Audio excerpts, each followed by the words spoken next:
Happy Friday, everyone. It was a beautiful start to our day. Take a look at the sunrise from Monticello. Kaylee Dalton posted this one to Utah's Weather Authority. Cotton candy skies out there, few clouds, and now you're seeing a whole lot of sunshine. This was a look overlooking the Salt Lake Valley from Olympus Cove just a couple hours earlier. We will see a few more clouds pushing in later today, but really a glorious day. And even up at Deer Valley, Bald Mountain, things are looking pretty. A few of those clouds hovering around with things that are fairly calm to kick off our afternoon time. Lots of sunshine in northern Utah. Since early this morning, we've seen some clouds through eastern Utah and even into southwest Wyoming. Here's the thing, that storm that brought us the rain yesterday, that's starting to push off now to the east of us. But we do have some leftovers in place, and by that I mean some leftover moisture that could help some more thunderstorms develop this afternoon, even though we're starting to dry out. Here's the thing, there is a chance all across the Beehive State into southwest Wyoming where we could see some of those showers and storms firing up. But really the best chance for that, the heaviest rain is going to be off in Colorado, but you can see some of that rain developing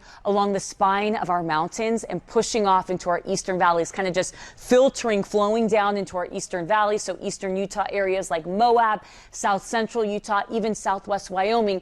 That's where we are expecting some of that heavier rain if some of these showers and storms develop. And also, even though Salt Lake City and the Salt Lake Valley isn't in this green, there is a chance for some showers and storms to pop off the Oquirrhs, and any storm that develops this afternoon, it could bring some heavy rain, but it'll move out of here pretty quickly and things will start to look really good for the weekend. But this afternoon, we're just not out of the woods quite yet. And you can see because of that, flash flooding, it's still high. It's probable at a lot of our parks and recreation areas. So the concern is going to be Arches, Canyonlands, Capitol Reef. We're talking Glen Canyon Recreation Area, Grand Staircase, Natural Bridges, and also San Rafael Swell. So again, these are the areas you want to avoid the slot canyons. Today in Salt Lake City, 90 degrees.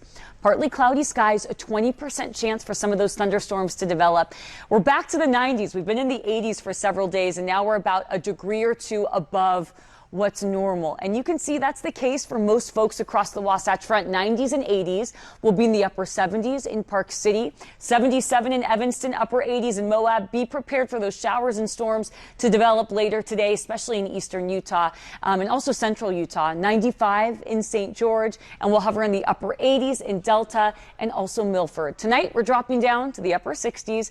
Pretty mild, feeling very similar to this morning. So if you have to get anything done outside tomorrow morning, you're looking good. In St. George, I mean, my goodness, a golden weekend, a great weekend to get outside. We'll hover in the mid to upper 90s, but as high pressure starts to build in and take control, the heat is back on triple digits early next week into the middle of next week.